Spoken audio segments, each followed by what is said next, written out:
Lahi nga lokal nga balita tungod sa maong ordinansa kining gitawag og curfew ordinance nga bag-uhay lang nga napasar sa sagudiang panglunsod.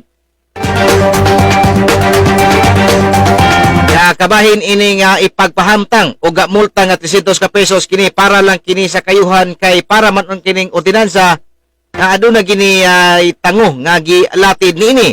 Gani gipahingusgan karon ang curfew tungod kay nagkataas ang kaso sa COVID-19 sa probinsya ingon man diri sa syudad sa Tanhay.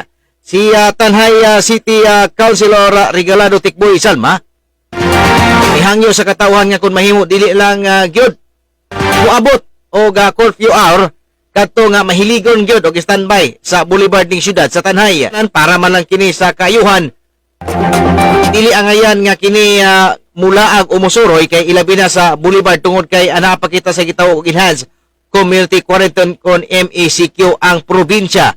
Manginaot si Konsyal Tikboy Salma nga sundon kini nga mao nga lagda aron dili mo makamulta. Ani ang pamayag ni Tanay City Councilor Regalado Tikboy Salma. Kanito mga batanon, di man yun na to kalikayan, kay layan man na sila kalingawan, ug okay man mo, ato magbulibad, panahon sa oras nga ting doon ang curfew, muuli dyan mo, para di mo madakpan.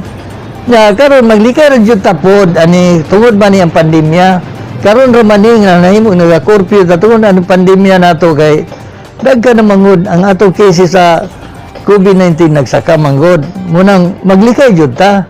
Hangyo naman ako, kita tanan, ato naman sa agwang taon, kay mahuman ng COVID-19, pag gusto na, bisa magbuntag pa tayo ng boulevard, wala may buyag na to.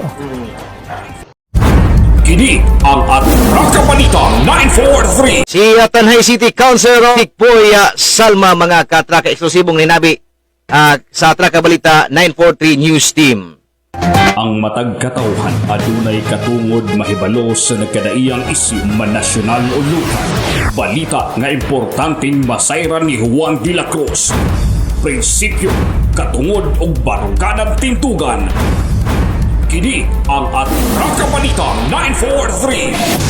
Atraka Balita 943. Programa ngang tumong og tuyo mao ang pagpahibalo sa katawhan.